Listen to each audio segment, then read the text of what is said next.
Welcome to Rogue Bogues, the basketball episode number 2.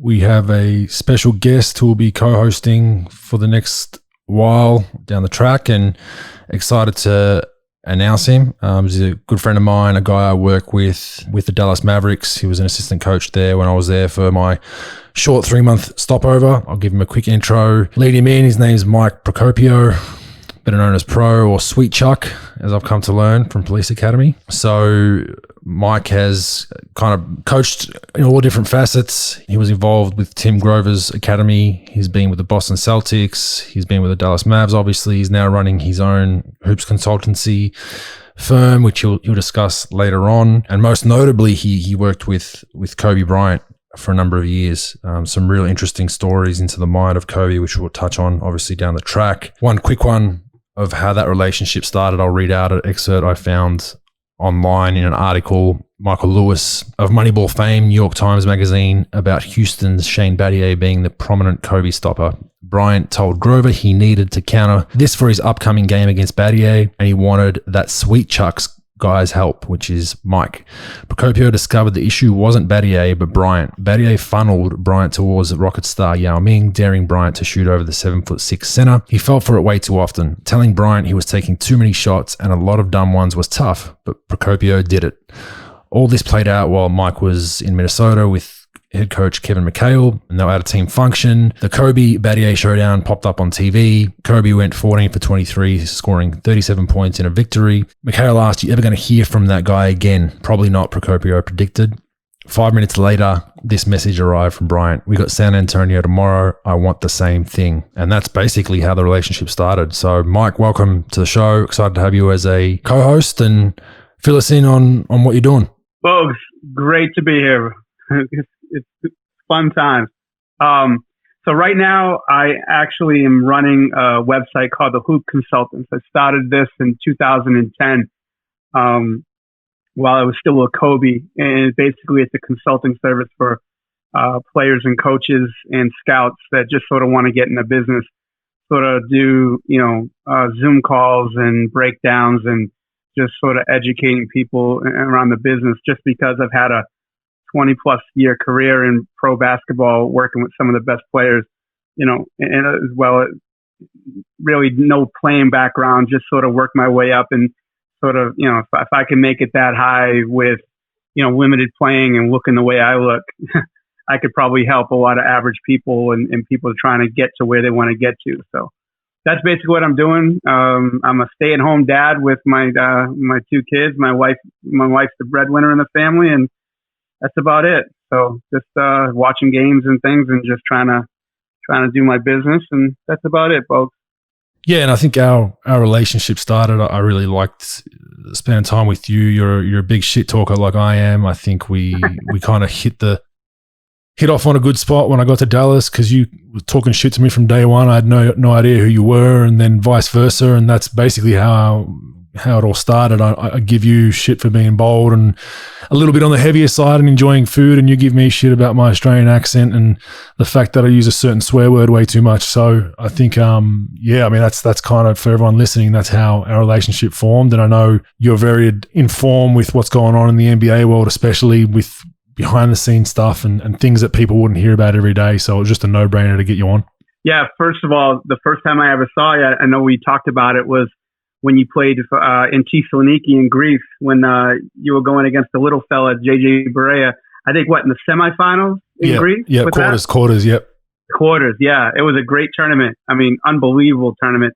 And just because that's the first time I ever heard of you. And your guys were just sort of such a great team to watch. And yeah, it was pretty funny. But yeah, our time in Dallas was pretty funny, just talking shit and having a good time. And I like being around players like you, because you just told it straight, no BS, no, you sort of tell you how it is, and that's sort of, I respect that. It got me in trouble a little bit, but so be it. And then back in the days when you saw me, I had a really good haircut too, the blonde tips. So I'm sure you remember me. I love the blonde tips. I thought you were in a boy band back then.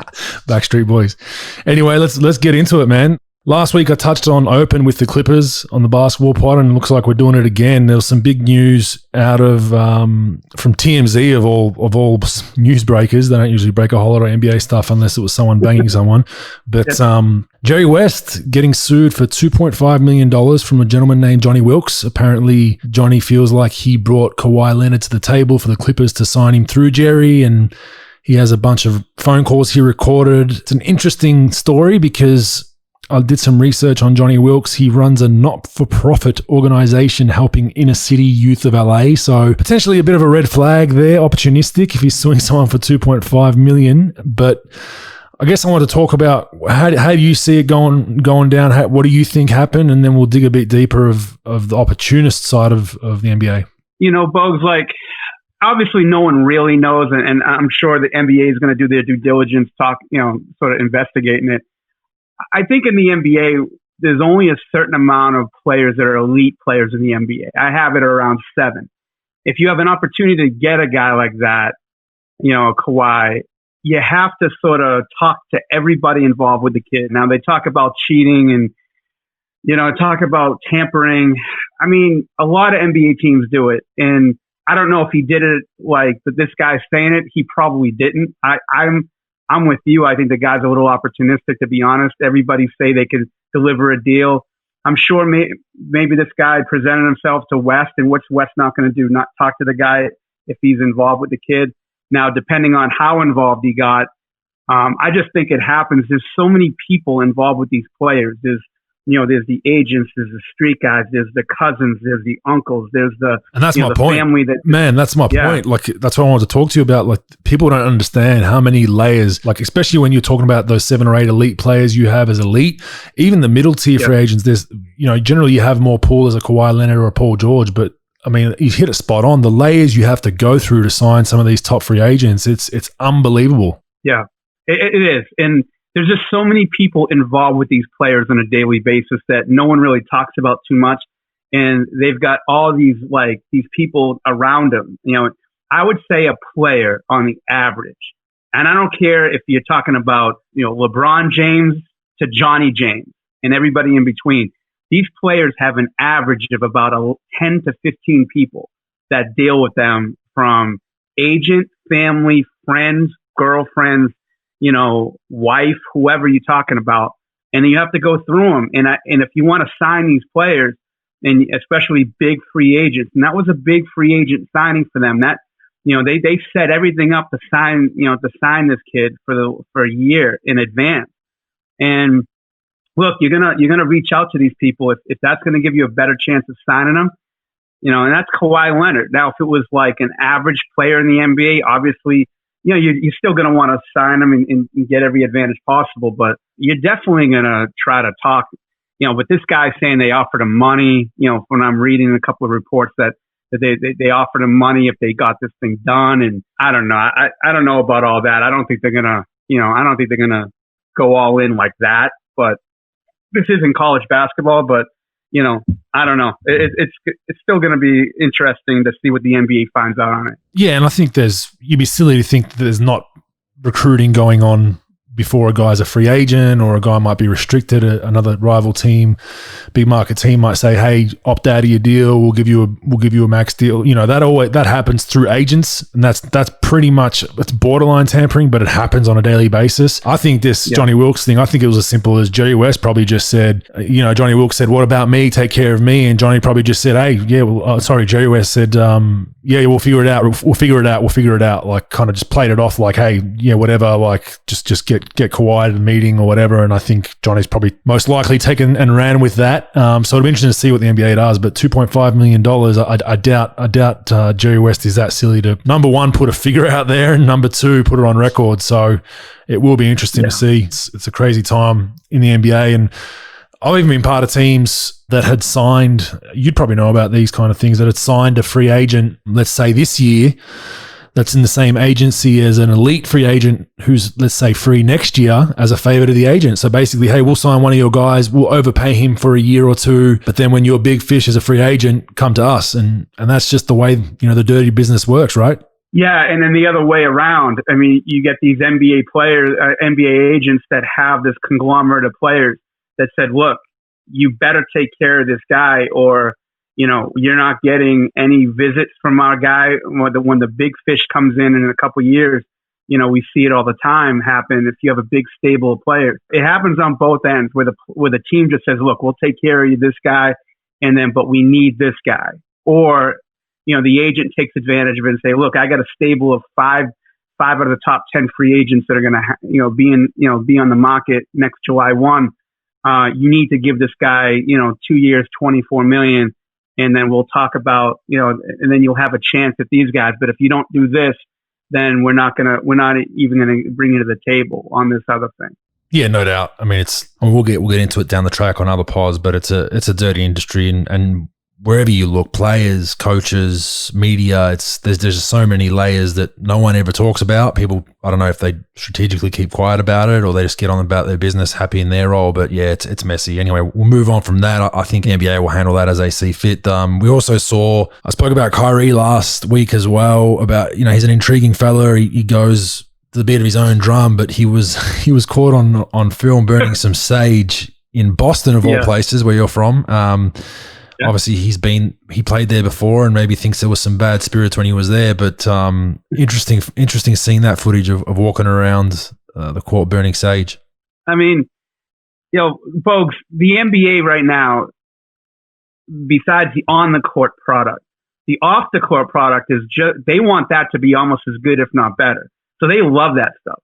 It's like the WWF. It's like wrestling. They want all this stuff, like they want all this on social media. They want, it's just a story on top of the story. It's not really a big deal to me, but it is a little weird, burning stage going through the garden. Probably wanted to bust their chops a little bit. He knew it's probably going to get filmed.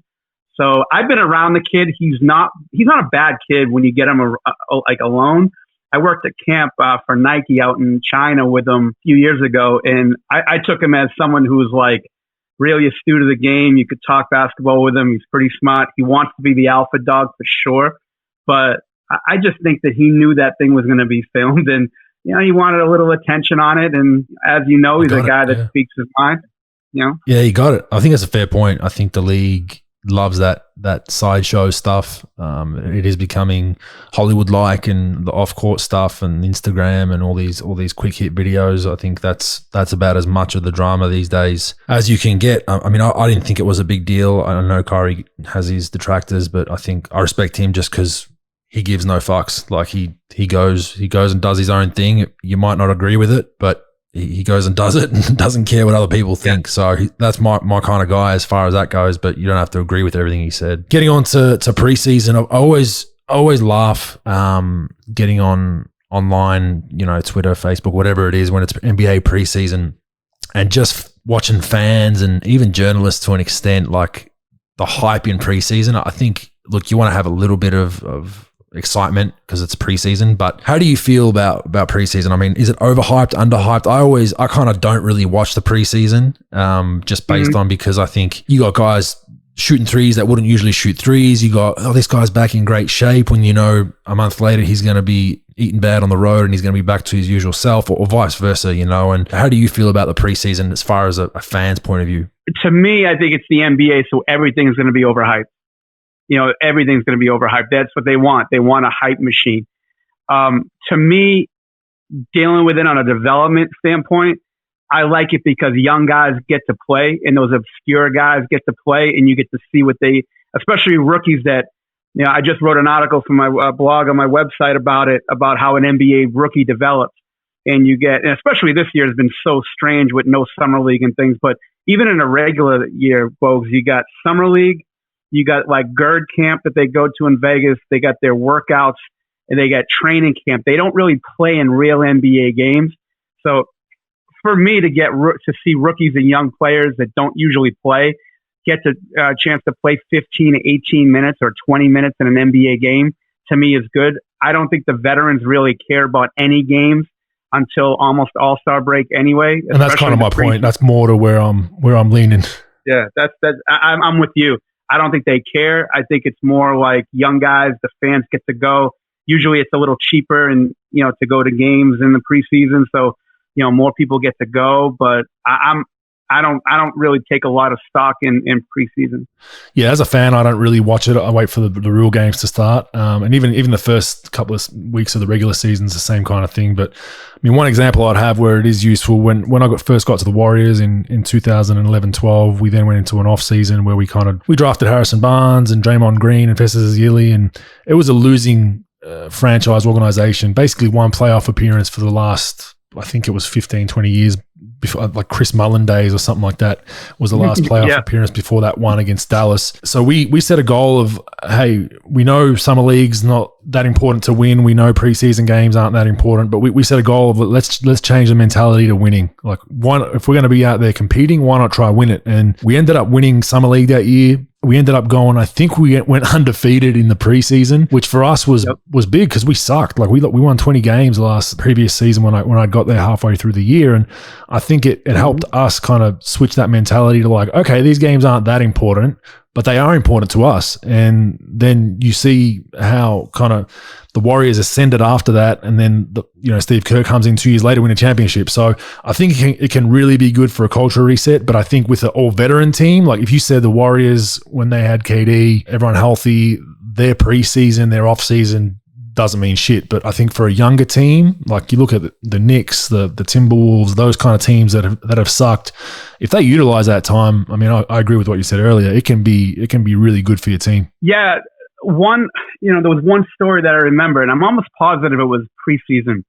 We had an undrafted rookie named Dorian Finney-Smith that you played with in Dallas, and he was a long shot to make our team. He was represented by one of my best friends, and he was a good player. He's one of those guys under the radar, tough kid. And we were playing Milwaukee. I'm almost positive it was like the last game, and then there was like a split. We had a kid named Jonathan Gibson on our roster, and I know we were banged up at the point guard position. And Jonathan was like a player who played in China and what have you. And there was a lot of talk about Jonathan making our team over Dorian. And I knew Dorian, if you look at him, that he'd be a starting NBA small forward because he could really defend. Well, it came down to it last game, and we played Milwaukee, and he basically shut down the Greek Freak for about 30 minutes. Not shut him down, but had a great. I mean, he really took it serious.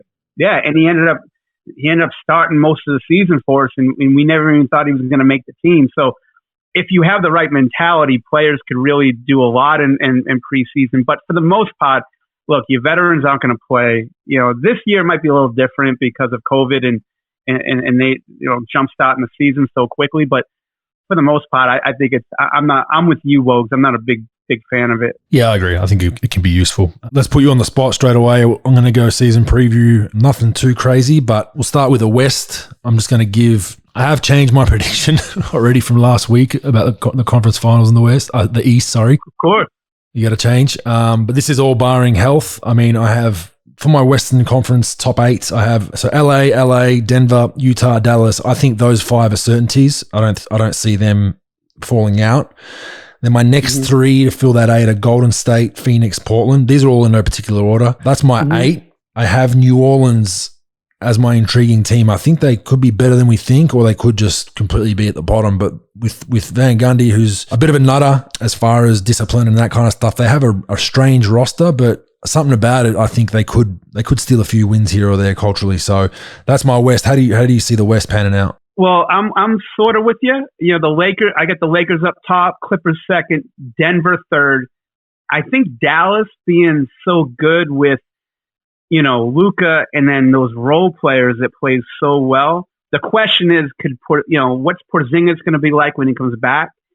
I think that, Dallas, because they're so good offensively, could be a 4 seed.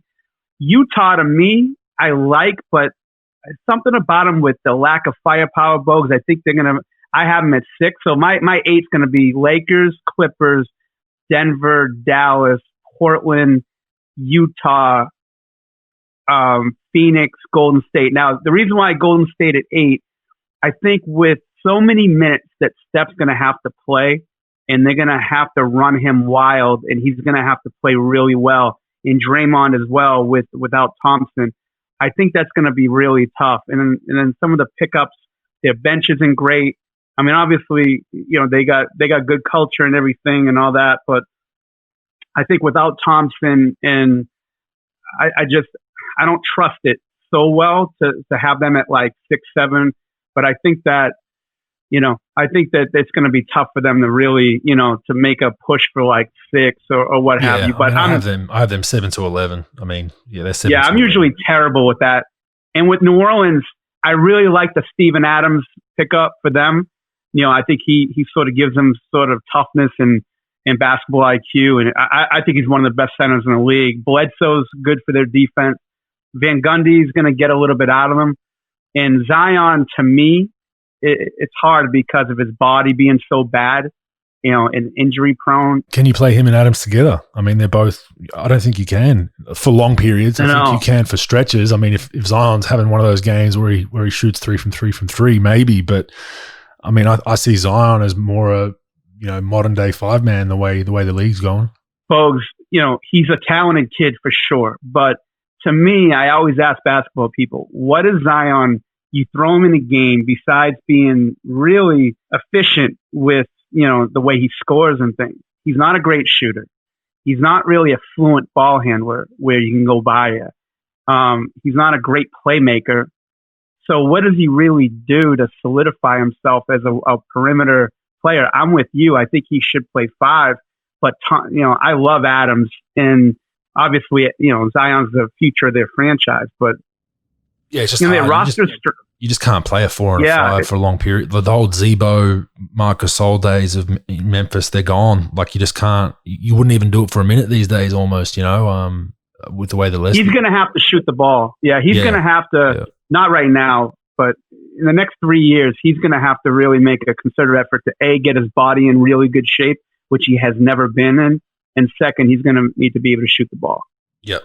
Do you see anyone? I mean, I have, LA, Clippers, Lakers in the conference finals. I think the Clippers will hopefully fix their cultural issues. That was reported a couple of weeks ago that there was obvious problems in the locker room there. You'd hope a Beverly or even a Paul George or a Kawhi get that group together or away from the basketball court and away from organized meetings and actually have some team dinners and try to fix what I think they should, hopefully. I think they'll be better culturally. I think they got a wake-up call that talent doesn't win it all. But I have LA in the conference finals. Where do you see that?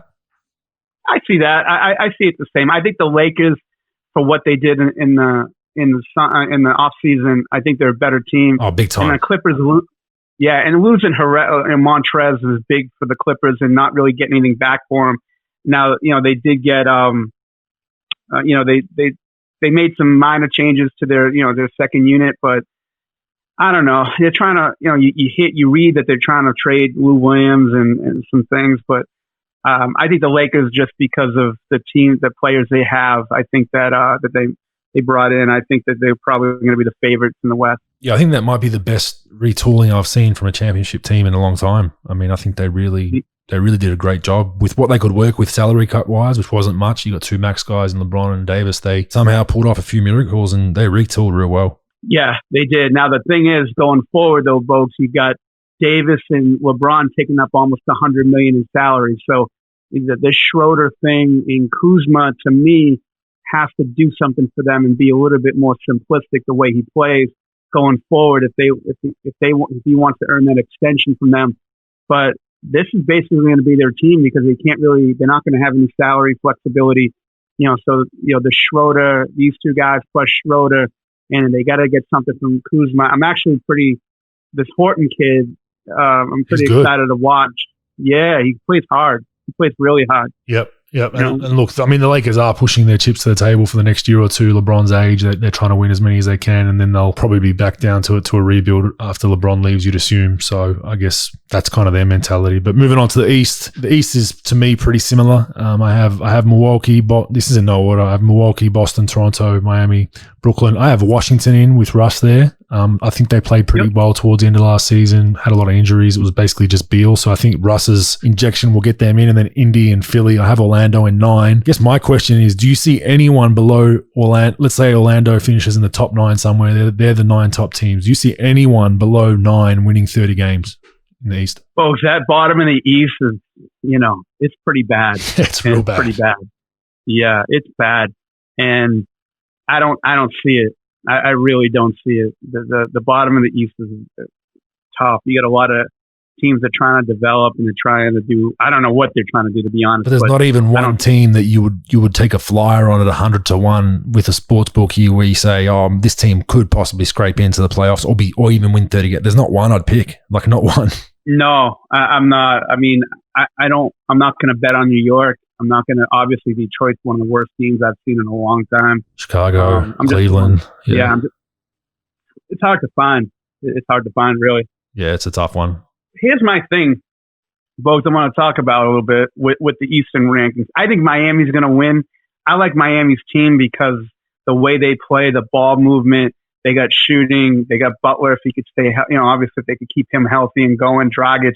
With Milwaukee, what do you think? Like, all you hear in Milwaukee is, well, they got to get their team better. They got to get their team better because of Giannis. Like, my thing with Giannis is like, how about talking about Giannis' inability to do three things?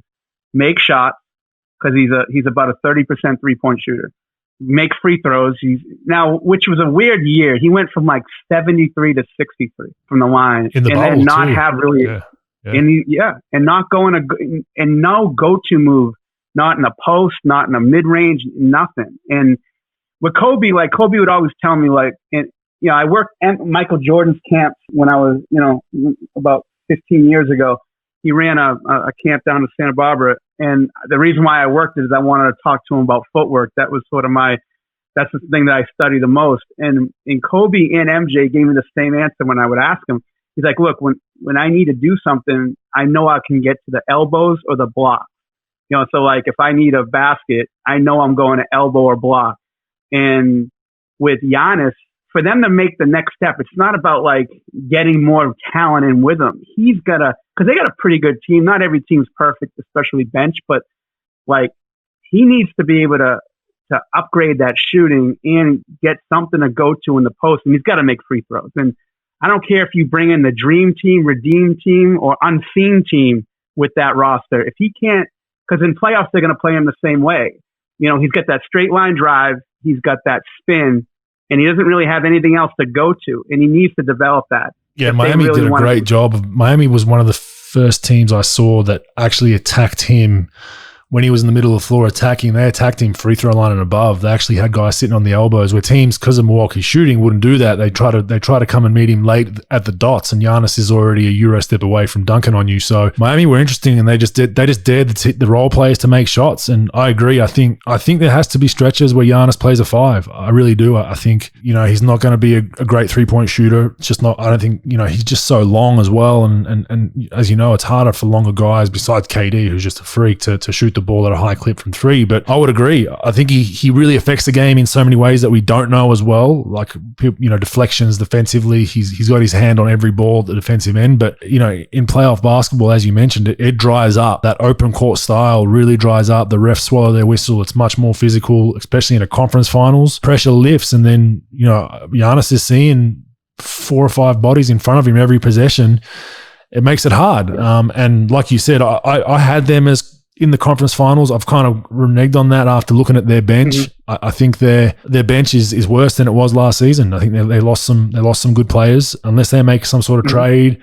I like the Drew Holiday. I think that's an upgrade on Bledsoe for the most part. Agreed. Not massive, but it is an upgrade. But their bench has gone downhill, and over the course of the bubble with so many games, if it goes back to a bubble or regular season and travel, I think you need some bodies on that bench. So I don't even know if they might not finish first this season. No home court, so fans can't come in the building really. I would agree with you. I think I've kind of changed my tune. I know you like Miami. I like Philly still. I think I like Brett Brown as a coach, but I think Doc will breathe some new life into those guys. I think it's now time for Embiid, Simmons, that group. There's no more excuses. I don't think. I think this is it. If you're not gonna win it here, whether they make that trade with James is who knows. But I think Philly, Danny Green, I think will help them. I think another long body defensively, they can switch. So I have Philly, and then I have Brooklyn. Actually, I think KD in the East is just going to run an absolute muck. I think he's he's the best player I've seen up close. I mean, Steph's up there, but KD's just, I mean, he's 7 foot tall. He doesn't like talking about it. He's 7 foot tall. He's longer than a center and myself. He's 7'7", 7'8" wingspan, and he's just a natural scoring bucket. And one of the, I think he'll lead them. I do, funnily enough, I hope somehow James Harden ends up in Brooklyn just for comedy relief, because can you imagine those three guys who need the ball to score? Can you imagine two of them being told, hey, man, get to the corner, just spot up, and if I throw it to you, you just get ready to shoot it? No, I don't. I don't envy Steve Nash at all, but, they do have a good team.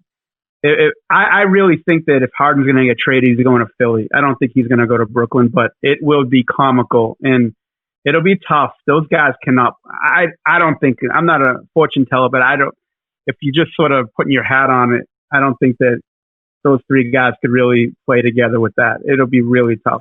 Yeah, I agree. Harden struggled. Yeah, Harden struggled the last two guys that tried to do that, Chris Paul and Westbrook. Like anybody else that needs the ball. Imagine two other guys next to you at that capacity. It's I think KD and Kyrie are enough scoring. Then you got LeVert. You got a few other guys who are coming to their own as well. I think they got a good balanced roster. They got two good bigs, the young fella, and they got DeAndre and Jared Allen is a young fella. They got a good mix, so I think they have a chance. But this is all healthy. So I call it Brooklyn, Philly, East, LA, West. What do you got? I think for me I feel as though it'll be Brooklyn and Miami in the East, and I think Miami wins.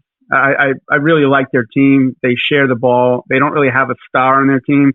Butler's a really good player, tough kid that puts everything on his shoulders, but they got a great coach, and they got they got really good players, and they got shooters and cutters and guys who could pass the ball. I think Tyler Hero will make a little bit of a jump up. So I think those guys, I think in Miami, LA, and again, until Miami gets a superstar in there that they could just feed to and could score all night long from different places on the court, I think the Lakers would be a little bit too much for them to handle. So by LA, you're saying the Lakers, yeah?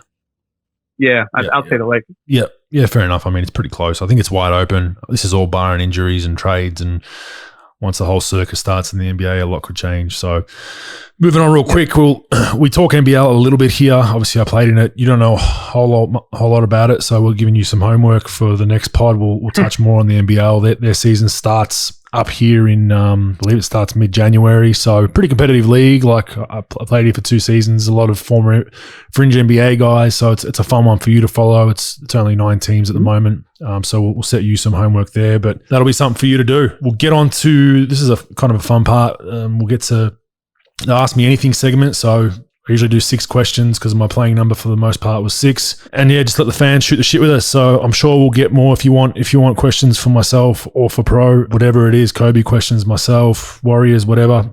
Make it by next week because I'm getting fired soon, so don't worry about it. Oh, it's been pretty tame. We shouldn't get cancelled yet. Let's get at least, we'll get our first cease and desist letter in probably 2 weeks, 3 weeks, I'm calling it.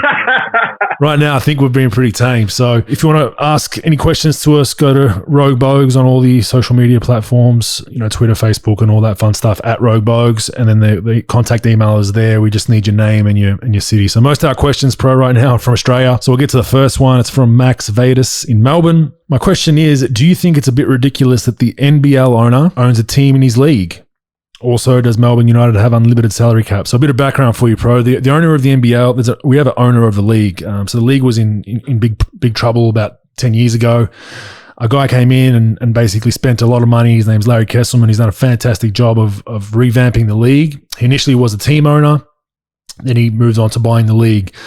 The issue that a lot of people find is he still owns a minority holding in Melbourne United, which is one of the teams in the league, whilst being the owner of the league, and potentially there's rumours that he owns a percentage of a few other teams floating around the league. So that's where that question lies. I'll answer it first and get you to chime in. I think it is aesthetically, it is a bit of an issue, Max. I think it doesn't look good when you give it the eye test, but in Larry's defence, he's opened his wallet. He spent, from what I guess and what has been reported, of $30 to $40 million of having the league up and running the last 5 years. I would urge him to sell his team interests because I think it just creates some transparency. And I mean, I'm not going to lie, when I was playing Melbourne United and we got a bad call in Melbourne, you can imagine the first thing that came out of my mouth was, I told the referee, just because the owner of the league owns this team, don't screw us with calls. And that was my reckless self.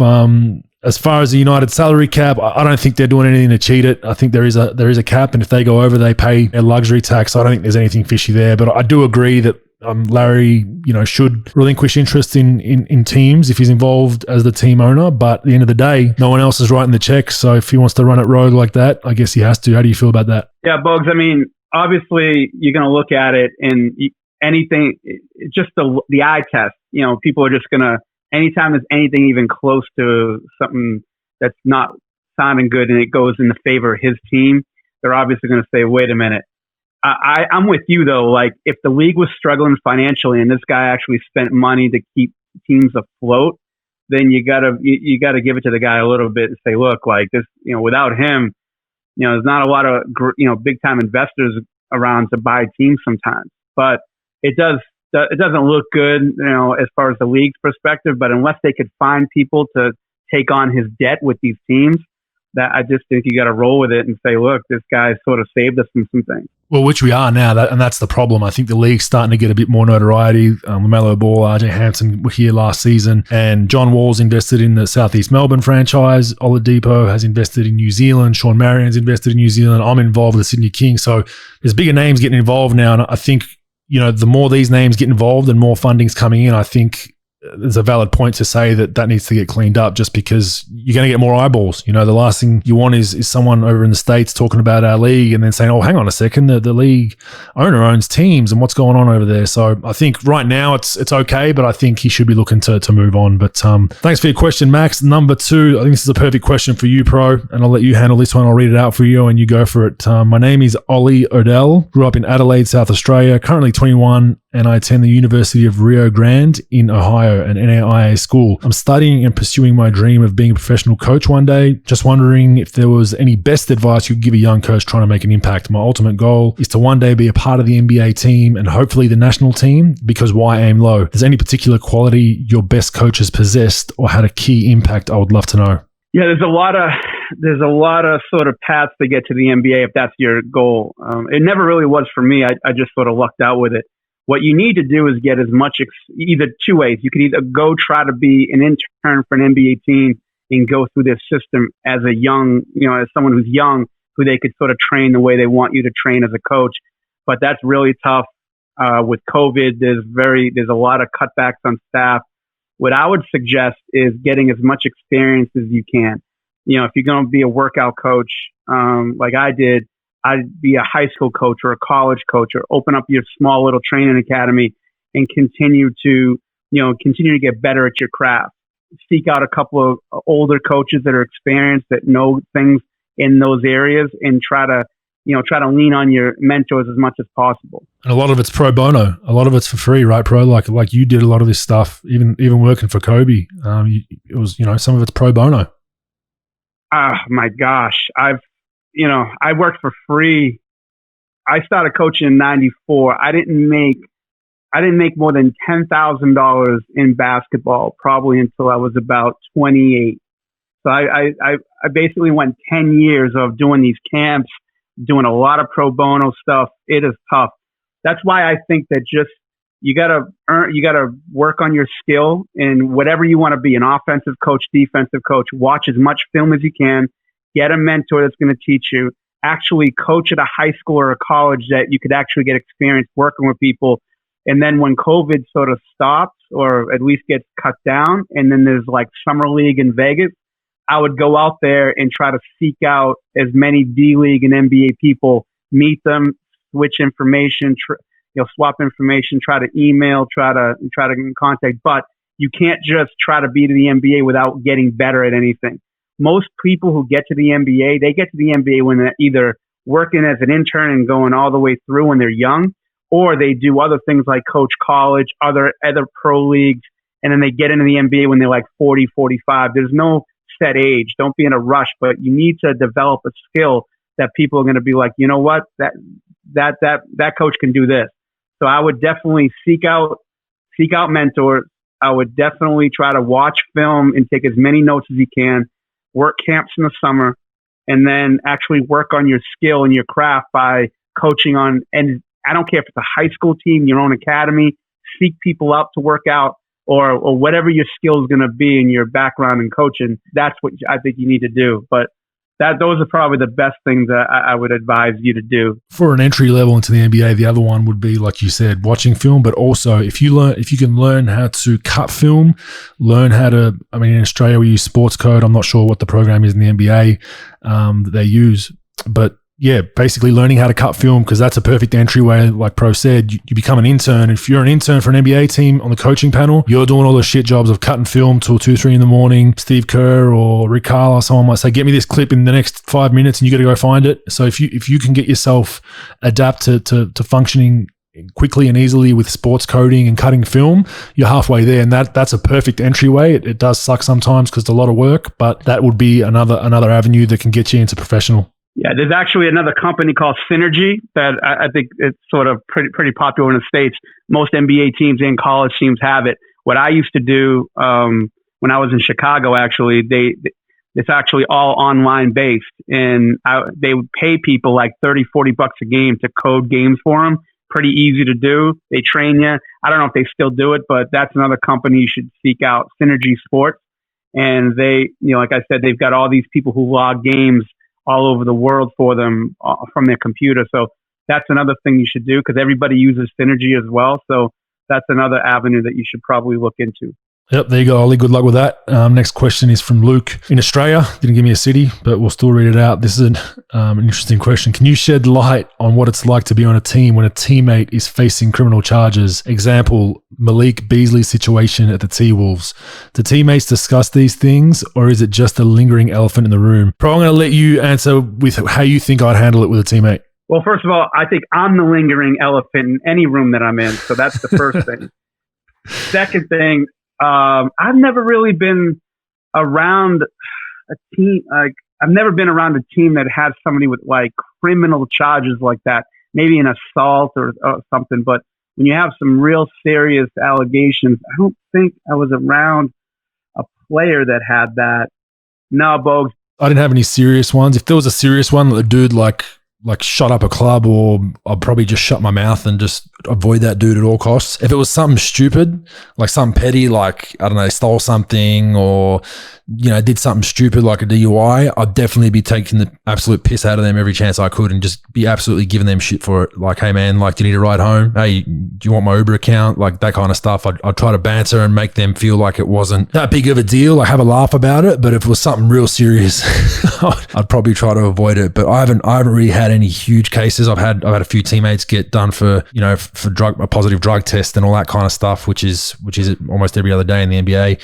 But as far as, well, when weed was legal, I believe now it's legal. But other than that, I didn't really have any huge issues. Actually, I did. Sorry, I had it on record, so I can talk about it. KCP, Kentavious Caldwell-Pope. He actually got a DUI, I think, in another state. Might have been Michigan, and then signed with the Lakers, and then he missed the court hearing or something along those lines, and he actually got sentenced to jail time. And this is the craziest shit I've ever seen. So they did a deal with the district attorney or whoever it was in LA, where he was allowed to leave his cell to come to practice, and he was allowed to play home games. So he was still allowed to play in Staples. He wasn't allowed to come on the road, and it was crazy, man. Like, he'd be at training sometimes, and he'd just be chilling in there after training in the lounge, and I'm like, dude, are you gonna go home? And he's like, nah, man, because I gotta go back to the cell, so I'm just gonna try to stay here as long as I can and then go back to the cell. But that was probably the craziest one. Like, and I gave, he was a quiet dude. I gave him a little bit of shit about it, and he gave me nothing, so I just left that alone. Did you see the memes of him playing, and then somebody put an ankle brace on him playing like with those ankle monitors?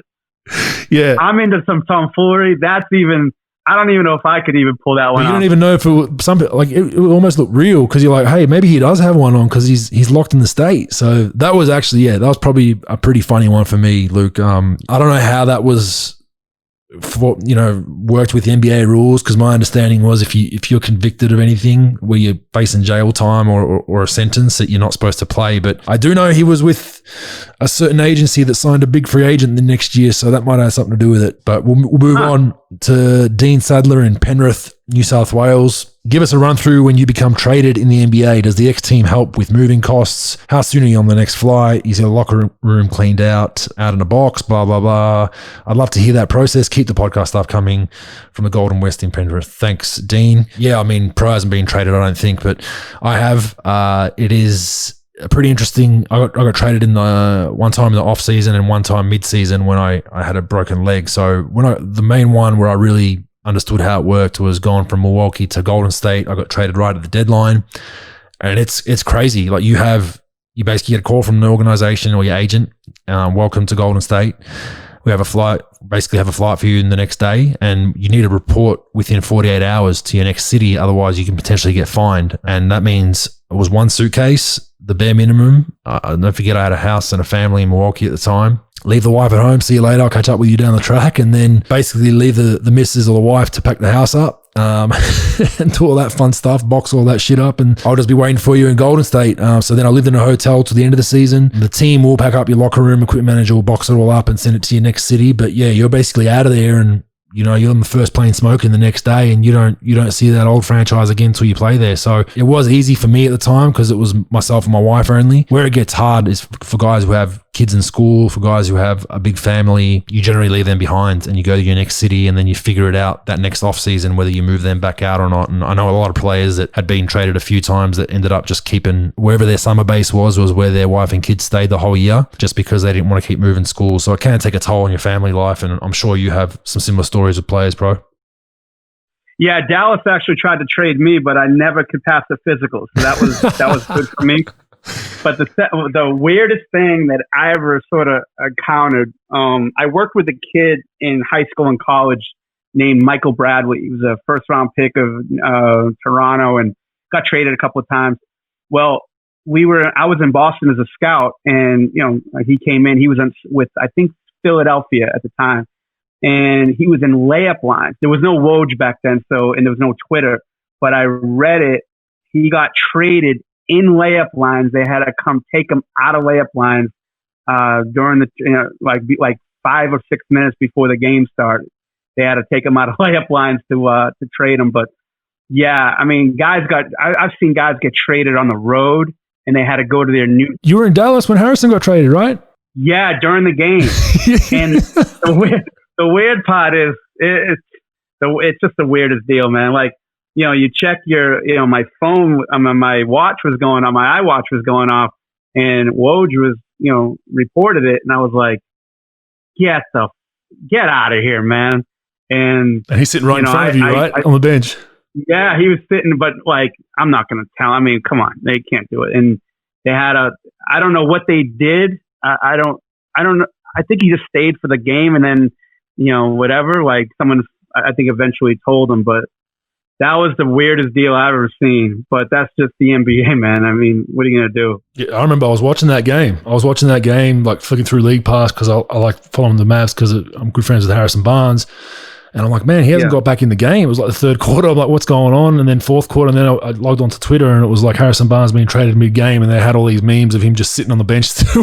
But that's Harrison. He's the ultimate professional. He was like, no, I'm going to sit this out, make everyone else feel awkward. And apparently he sat in his locker after the game and didn't leave quickly, and everyone was like, what the hell's going on? It was like real awkward, and that's Harrison. He doesn't give a shit neither. But that was definitely an interesting one. We'll move on to Daniel from Warrnambool, Victoria, country town out here. This is a good question. How do you feel about the blatant tanking of a team like OKC, chasing assets in the short term to shore up their long term, especially in a small market like they are? I'm a big OKC fan. I personally love what they're doing, but can understand a team like Charlotte, who's just been stuck in the middle for a long time and bottoming out to put bums on seats and keep the revenue flowing. It's a tricky balance for the small market teams. And I think there's pros and cons to both. I've been on teams that have tanked before. I'm not going to lie. I've been on teams that were anti-tanking. The argument for tanking, obviously, is you get more picks, you get more assets, you blow it up, you develop your young guys.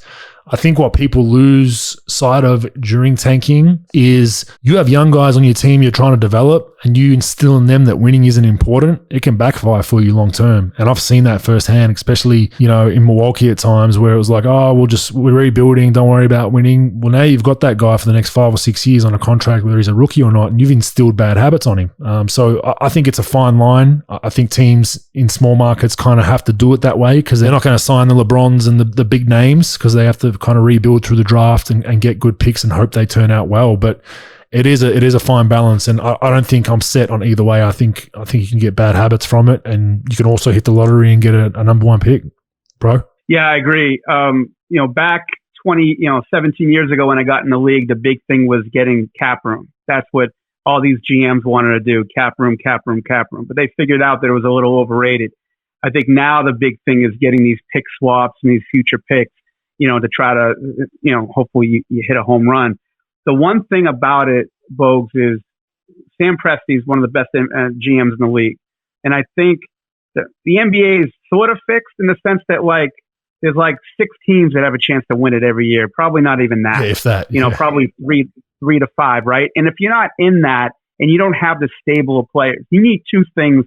If you're a small market team, you need to be able to do 2 things. You need to be able to evaluate talent, and you need to be able to develop that talent. And yes, it could have a lot of bad. If you don't have a plan, you just want to get these picks, and you don't have good development, and you don't have a plan in place, it could be a disaster. It could be the Titanic. But if you have a plan and you hold these guys accountable, I'm not a huge fan of taking Horford's contract on, but getting Horford in your locker room and on your team is actually, I think, a pretty good deal for them. To have all these young players and try to have a couple of these veterans that are going to sort of, I don't think there's a lot of mentorship going on with veterans anymore like it used to be 15 years ago, but having that presence. And if you have all these young players, they're going to have 17 picks in the next 3 years, first round or 4 years. So they're going to have all these picks. You're going to have to pick the right guys, develop them, and hold those guys accountable. But I think trying to be bad for 8 years in a row is not good. They won't do that. I think the first couple of years, you're bad, get those high picks like they did when they got Durant, Westbrook, and Harden. But I think in the next couple of years, they'll be bad. But I think with right now, it's all about Shea Alexander and the guy they drafted from France in this draft. And then, they'll add players to it. They'll add more veterans to it. And Sam Presti has 19 ideas. I mean, the guy is pretty good when it comes to flipping things and moving things along. What's worse, what's NBA purgatory, being from 7 to 11 every year, or bottoming out for 2 or 3 years, being last and then surging back up, in your opinion? Yeah, you don't want to be in purgatory because you're never going to get really good unless you really hit home runs in those picks. And let's be honest, all-stars and franchise players are going to be picked 1 through 5 for the most part, rather than 13, 14, 15. So you might as well bottom out, but you need a plan and you need a development plan. If you don't have both, you're going to be screwed, and Oklahoma City's been very good with developing the players and picking players. So I think they'll be okay. Charlotte, other story, it's hard because they're in purgatory, for the most part every year. And, they haven't really drafted 1, 2, or 3 in a while. So it's hard for them. Yeah, we were stuck in, when I was in Milwaukee, we were in that situation where our team owner at the time, Senator Cole, his goal was just make the playoffs. I'm happy if we make the playoffs. And that was the goal that he set to the GM and the coach. And that was what we played for. We went to the playoffs a few seasons, but it was always at a 7 or 8 seed. And then you're not getting a good pick the next year and you're not getting a good free agent. So we were in purgatory my whole career there. Basically, we were from 6 to 11 every season. And we, a lot of times 9th is the worst because you're not getting a great pick and you don't go to the playoffs, so you don't get no experience. So yeah, I think OKC will be all right. I like the way they've rebuilt. They obviously just revamped their roster and they're going young. I don't think they expected to be as good as they were last season, to be honest, and they did pretty well. So we'll go on to our last question. Brendan Proud from my home suburb of Endeavour Hills. So shout out to Brendan. Similar question. It's, as a long-suffering Knicks fan, was hoping you could give me a complete breakdown of why the Knicks have been a losing organization and why guys don't want to play there. I think there's a few facets to it. One is the owner, and Dolan gets a pretty bad rap. I don't know too much about him. I have a good friend, Jason Calacanis, who's a big-time tech entrepreneur. He's a huge Knicks fan. His dream is to one day buy the Knicks, and he'll be pretty close to the way his finances are going. He was an initial investor in Uber, and he's the first to tell you that.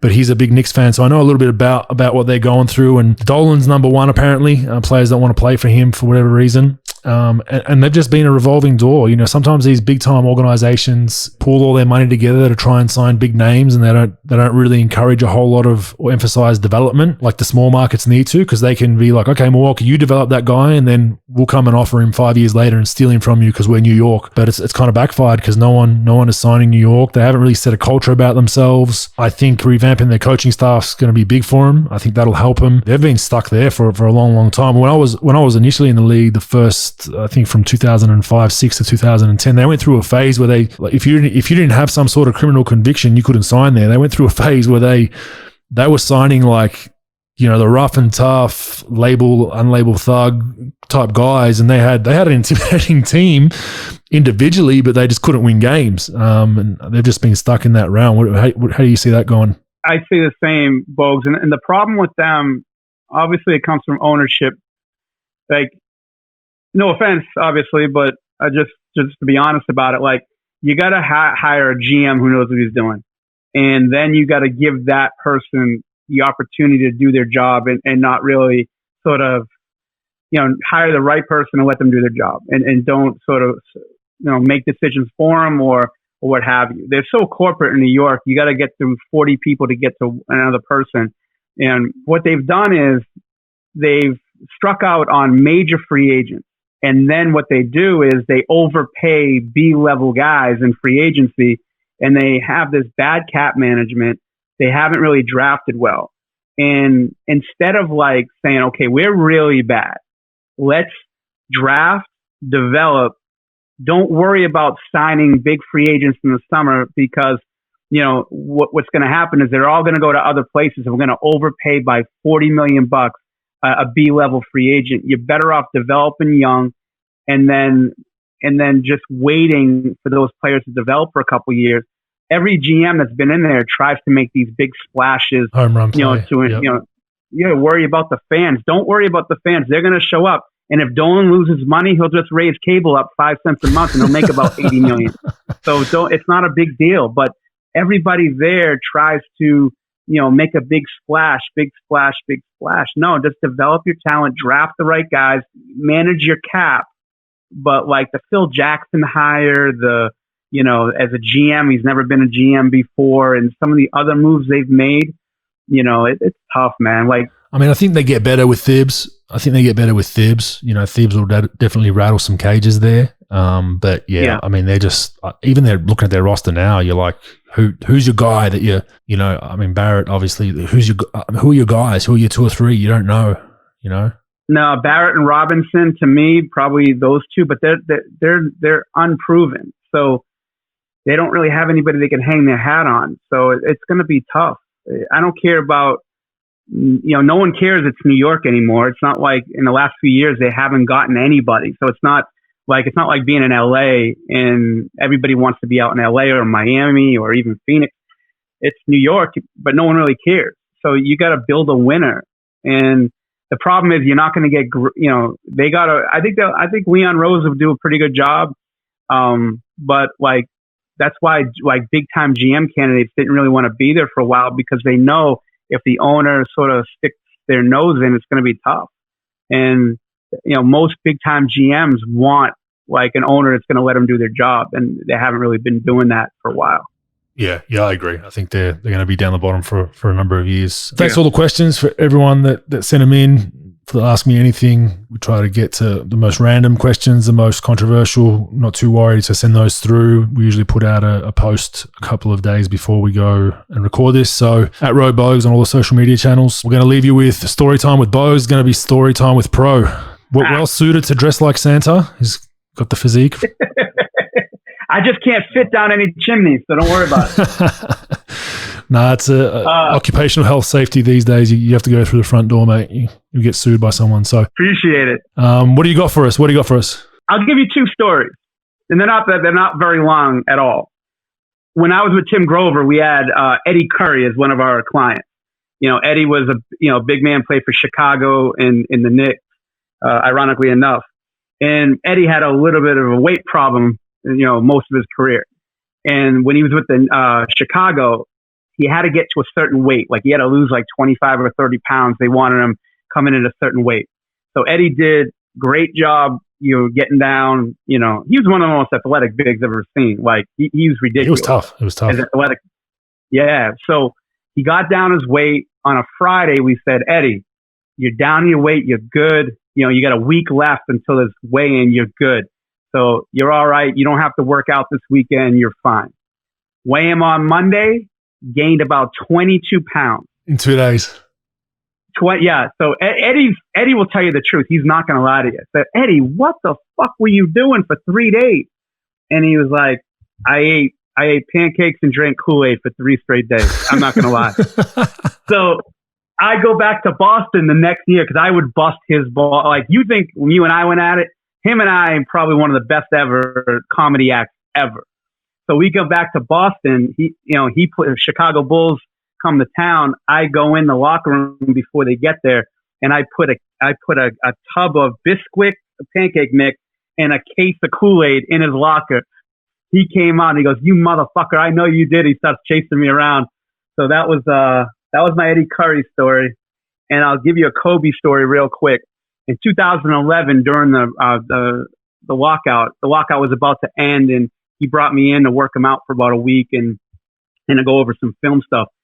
So we try to work out this random place at 9:00 in Irvine, and the gym was a little funky. It wasn't a good gym. So he goes, "All right, I know another place." And we're driving. I say, "KB, where are we going to go?" He goes, I got a JCC. I said, "Fuck no, KB. We can't go to a JCC and work out." What's a JCC? Goes, I'm sorry. I apologize. That's an American thing. It's the Jewish Community Center. Oh. It's like where, it's like that's what they call it. I've worked out there before. Yeah, I've worked out some before in Utah with Majerus. Yep. Yeah. So I said, KB, and this is before Twitter was a huge thing. I go, "There's going to be people with camera phones. No doubt about it. This workout's going to be on TMZ tomorrow. I'll bet you 1,000. And he goes, "No, Mike, we're good. We're good." So we pull up. He makes one phone call, and they got 80 people there waiting for him in the back. Takes his car. We're good. We walk in.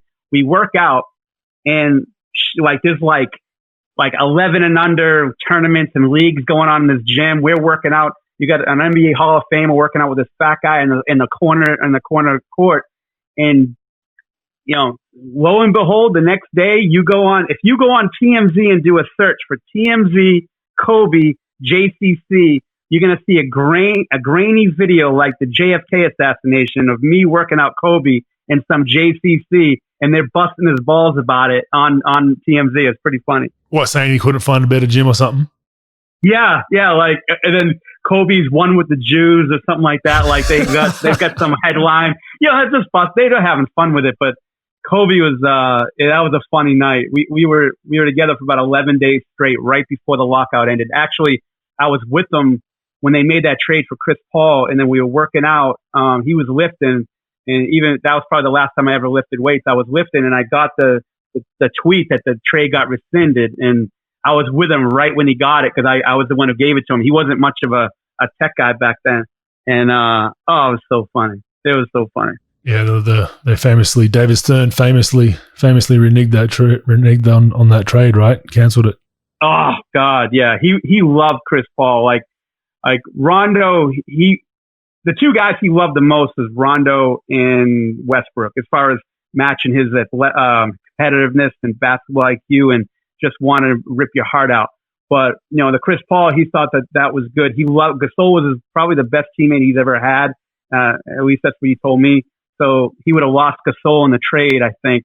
So he was upset about that, but he wanted Chris Paul. He thought that could sort of do it. They would change the way they would play out of the triangle and more pick and rolls, and he could be off the ball a little bit, which he liked.